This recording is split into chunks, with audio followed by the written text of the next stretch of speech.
Hi guys, welcome to another blind box review. This is number 15. 15. I've done 15 of these. You'll probably watch them out of order though, which is great. So if you like what you see in this blind box, be sure to like this video. I do not know who made this blind box. I will find out at the end. And that's to keep me unbiased. Just so you know where I am, here's my camera.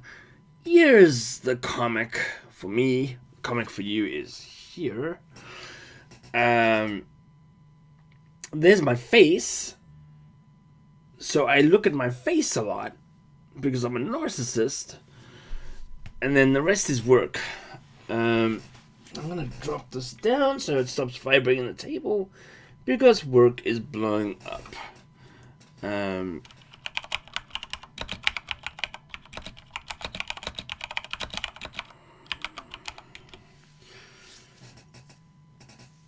Okay, sorry about the typing. It's work time. Okay, so we'll go through this. Let's see what we've got. Comic number 1. So we've seen this comic before.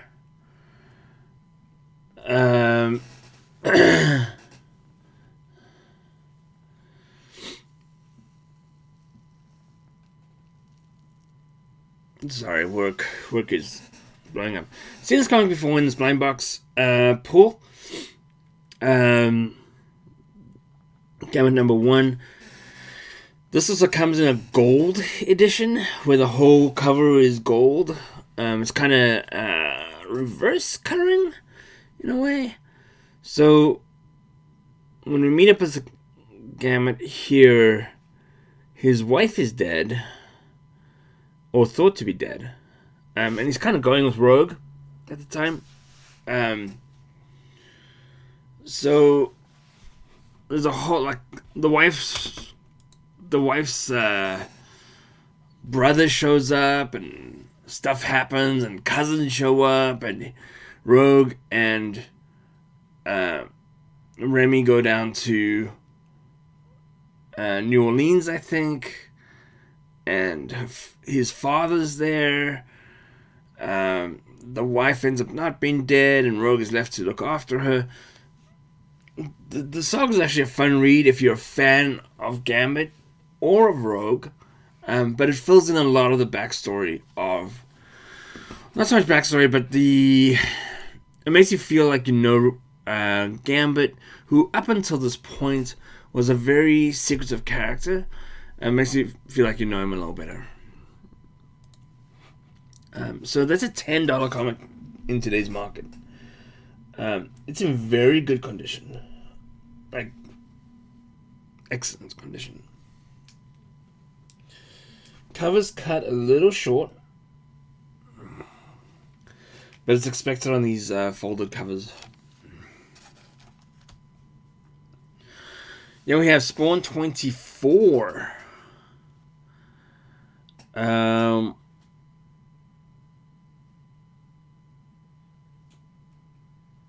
McFarlane. I think the inker in this is Joe Sinnott. And he was also the inker on Fantastic Four. And this, of course, is The Hunt Part 4. It's a $4 comic.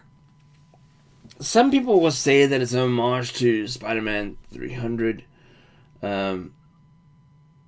If it is, it's one of the more subtle ones. Typically, even Spawn, when they do a homage to Spider-Man 300, they still do the numbers in the back. Just because the character's breaking out of the third wall of a circle doesn't mean it's a homage, but maybe it is. Oh, this is a cool cover. This is a cool comic. Superboy 157 So we have met. What is his name? Bashford.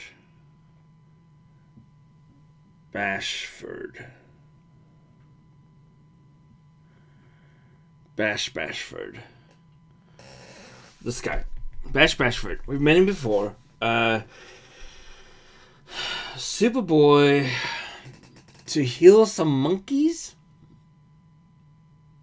I think. He gets them red sun radiated bananas. And that makes them strong enough to kind of heal themselves. Bash ends up eating one of them and becoming what the town calls Super Bash. He then has to save the planet from a asteroid, but he chickens out and Superboy takes care of it, and Bash admits that he does not have the stomach for superheroing. This is an okay condition. It's got a rolled spine, lots of ticks, lots of color breaks. It's about $4, but it's fantastic. It's unfortunate that this happens from time to time. But it's totally something I would have done as a kid. So you can see the DC logo is blacked out, and it looks like maybe something spilled. High chance that will... Yeah, so it's on the... you can't really see it, but it's on the spine as well. I mean, on the top edge as well. And it's probably leaked through to other pages.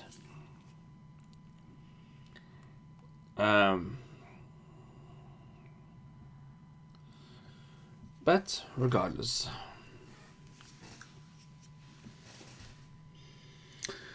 there it is. So $4. I think if you had to get one of these in perfect condition, and I doubt you ever will. Although, man, some comics just show up, and they're in how did that happen? Perfect condition. After 60, 70 years of being in circulation or even being in someone's collection. Like, the fact that they had it in plastic the whole time. It was not... it's because it's got white pages. That's how we know that. Or it wasn't exposed to the elements. It wasn't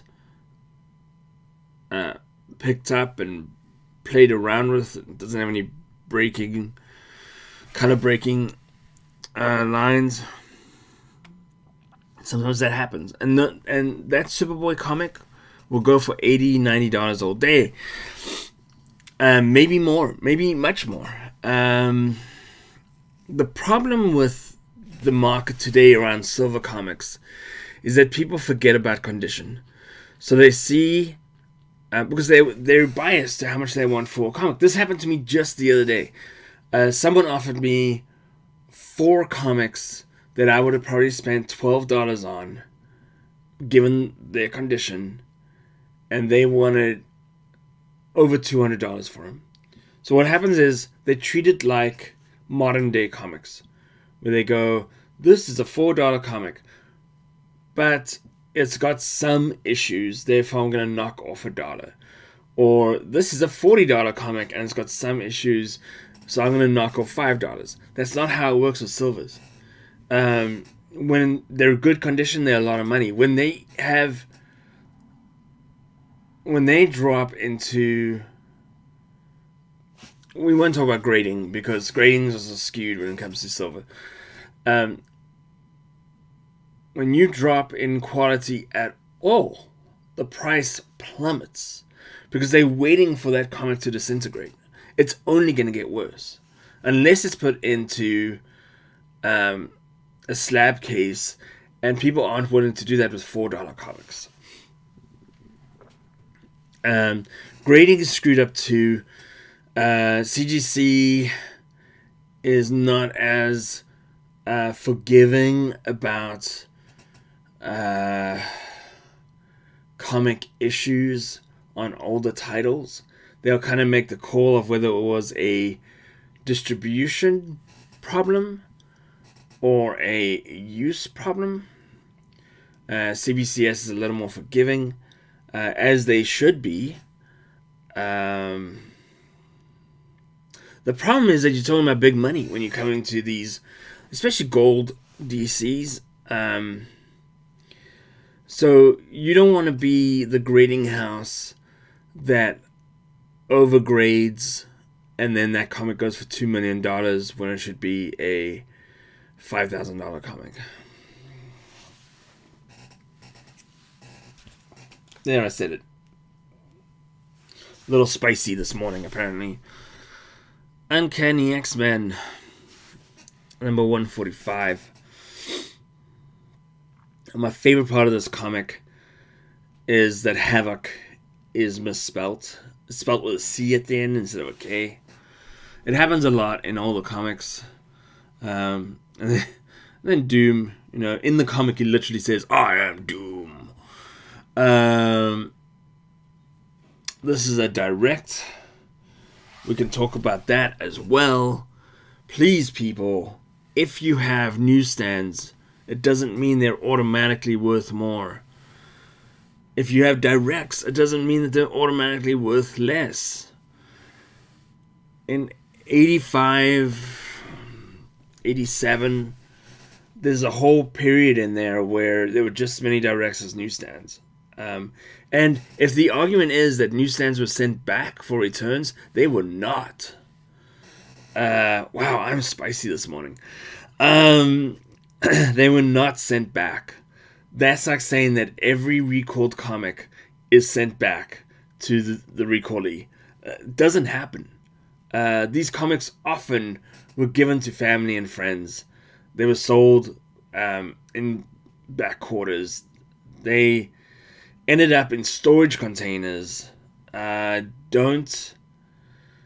you can put a little more value on a newsstand after 85 or after 87, go for it. But you're not going to grade better.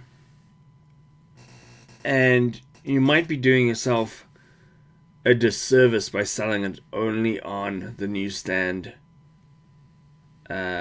state. Wow. Spicy this morning. Very, very spicy. What do we have next? Can you imagine?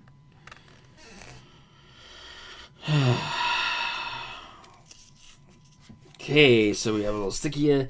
No COA. Signed by Ron Frenz. Oh, look, I can print a COA if I wanted one. God, so spicy.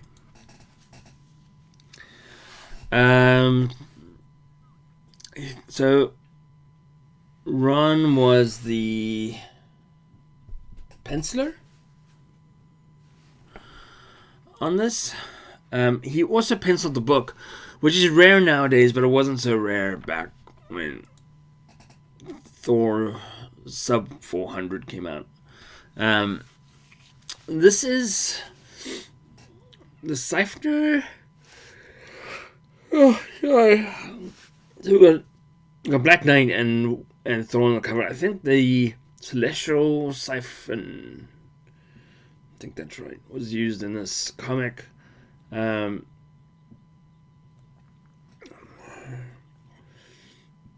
Yeah. Previous comic was a misspelled Havoc, $15. This comic's about $5. So, okay, let me clarify that. It's $5 without the signature. If you get the signature endorsed, then I recommend you go to through CBCS for that. It's a very good comic. They'll charge you $25 or whatever, and they'll validate the signature.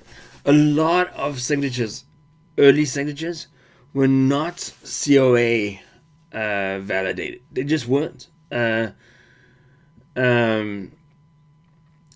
industry was on validating signatures or autographs had not hit comic books. These creators were not heroes. There may be 3 or 4 of them, but not the lion's share. So you'll find a lot, probably most comic book signatures before 2000 that are not COA'd. When comic creators started charging for their signatures, people wanted to make sure that the value was there on a resale, because they were charging between 10 at first to 40. Now it goes up to its upwards of 80 and 100. So if you're going to pay that much, you want to make sure that either someone's watching it and validating it, or you want to, have a piece of paper that says it was watched and validated. The unfortunate thing about COA is that they so easily are forged or falsified. And some are damn useless. I've seen some that were printed that didn't have who signed it. Bandboxes, famous for this.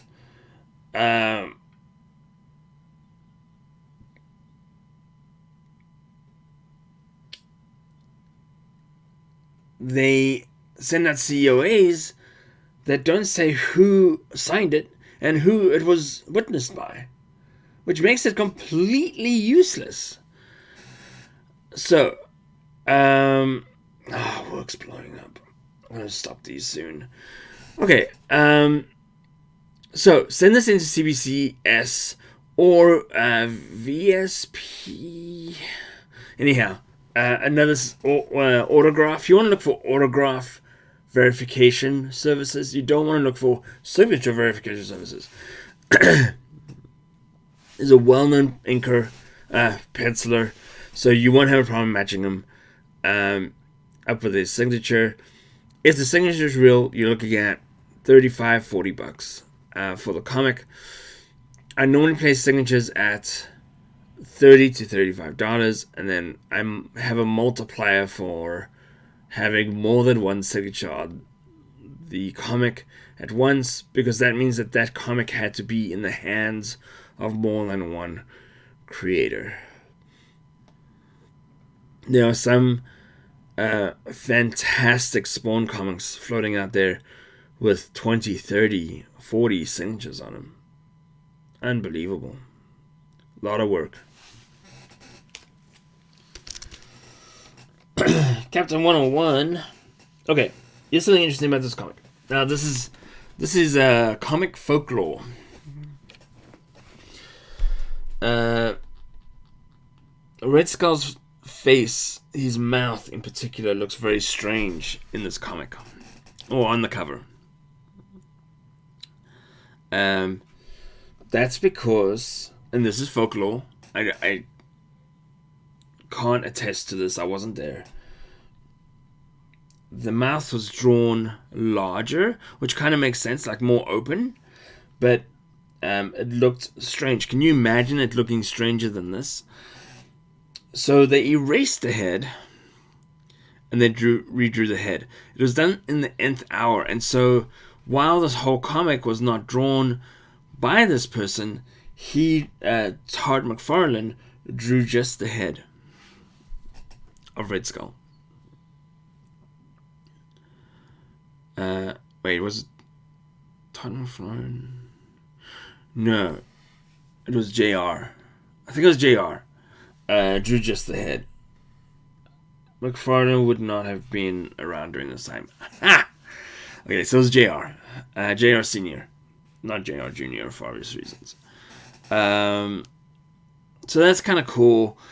It's actually a $20 comic. It's in really good... Well, it's in good shape. The storyline is really fun. Yeah. $20 comic. Once you the closer you get to 100 from the high side, the high of the value of your comics got, obviously because they're getting older. But it's weird. At 100, the price goes up, and a lot of people only collect between a 1 and 100. So it's a kind of interesting way to collect, because it's not a date, it's not an artist stopped drawing at that point. It's literally going for issues. So it's one way of collecting, I guess.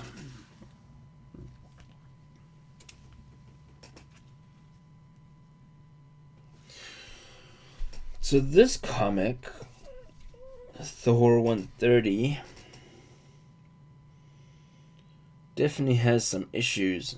Some of the coloring has been actually scratched off, but that's fine.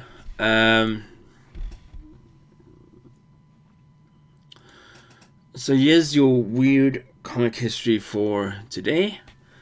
Thor 102. I mean, sorry, work is awful right now. Thor 130 has Thor in it. It's got Hercules, who you see there, and it has Jane Foster in it.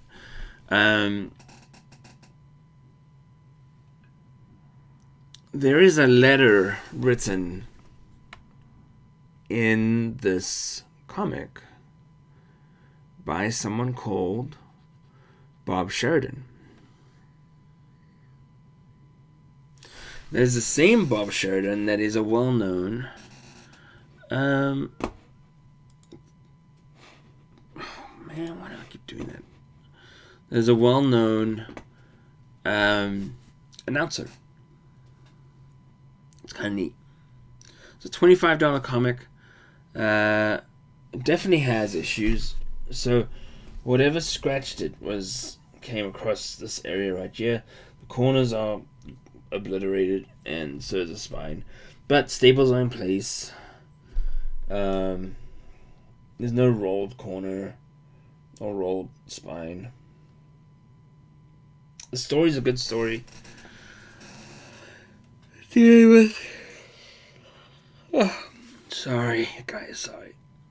Dealing with the nether world. But it's a good story. Oh, this is cool.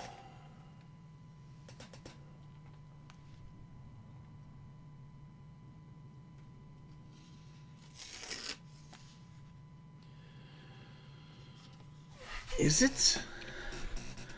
Hang on, I need to look something up. Okay, so this is a comic.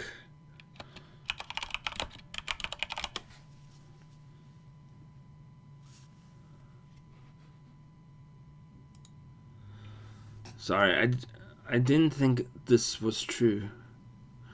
So it had a note on the front that said first meetup and cover appearance. Definitely first meetup. So what happens in this comic is Power Man needs to chat with one of Iron Fist's friends, and Iron Fist shows up and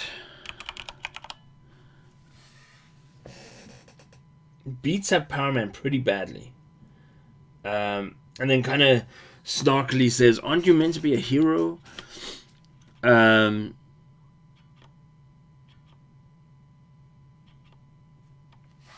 And then Power Man chokes out Iron Fist.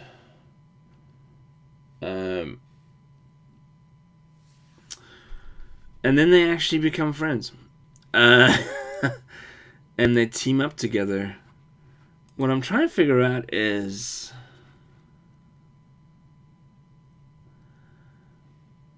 Iron Fist... See, that's what I thought.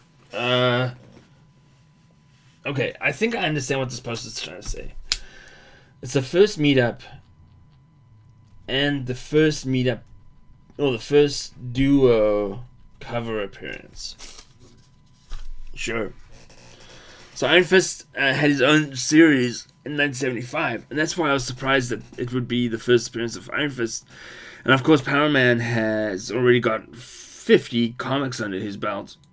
by this time. So it wouldn't be his first. But as a pair, yes. Now, it's not the pair teaming up. It's a meetup. And same for the book. The comic changes at number 50. So it goes from Power Man to Power Man and Iron Fist around comic 50. And yeah, I mean, it's...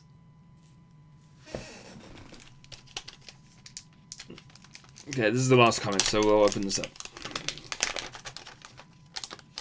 Very nice board on this.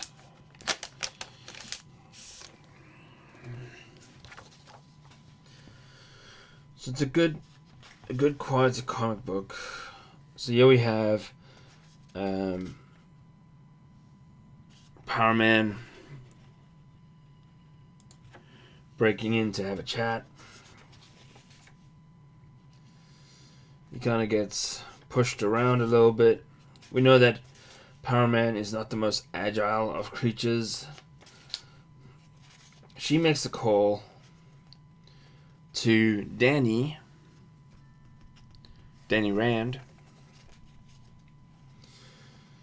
to show up. Meanwhile, Power Man has taken over. Then this is the woman he's actually looking for.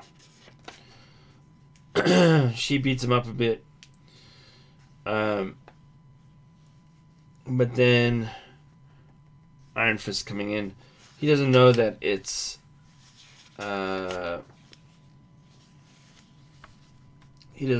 Danny, obviously.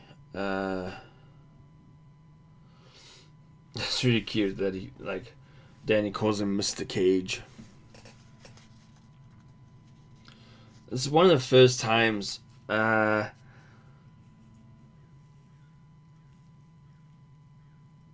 that Power Man has really met someone at his same power level, right? That can match him strength for strength, but only with his fist, his dragon fist.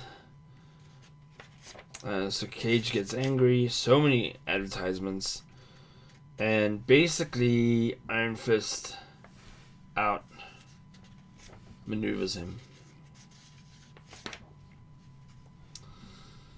And but then right here, Power Man takes Danny down and starts to choke him out.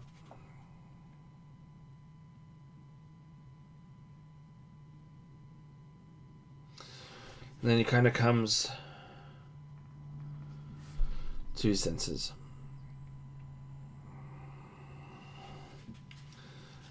When superheroes in the 70s and 80s came to their senses, it made zero sense at all, because it made as much sense as Batman versus Superman's Martha coming to sense. It was contrived and not well thought out of, and suddenly everyone was good friends. So that's that one. We'll review it again real quick. We got Power Man 48, Thor 130, Captain America 101, Thor 396, Uncanny X-Men number 145, Superboy 157, Spawn 24, and Gambit number 1. What do you guys think? Okay, so this person's collection, very Marvel heavy, which has been a difference in this blind box competition. Most of it's been DC heavy. So Which is interesting because when I've bought comics on Instagram, they seem to be more Marvel heavy. So I wonder if people hold on to DC as more valuable, or not, or they don't collect DC at all, and they're just X-Men fans, or they're part of the X Club, or the Cap Club, or the Thor Club. Power Man, just so you know, this is a $20 comic. I think the TV show actually hurt the series. Spec goes in both directions. I think they're doing a Power Man and Jessica Jones TV show spin-off. We'll see.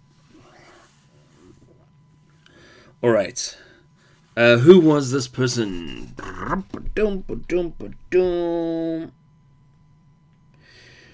It was this one. ZM Comics. ZM Comics is actually a local person to me. They are one town over. So that is cool. So if you like what they did with their blind box, please like this video. Ignore my commentary because you're thumbs down it every time. Just if you like what they did with their box, some really nice silvers in here, solid bronze, solid image, solid modern.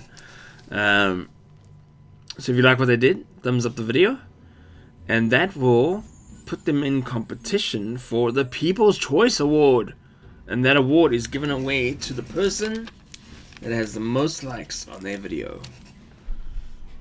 Alright people, thank you, bye.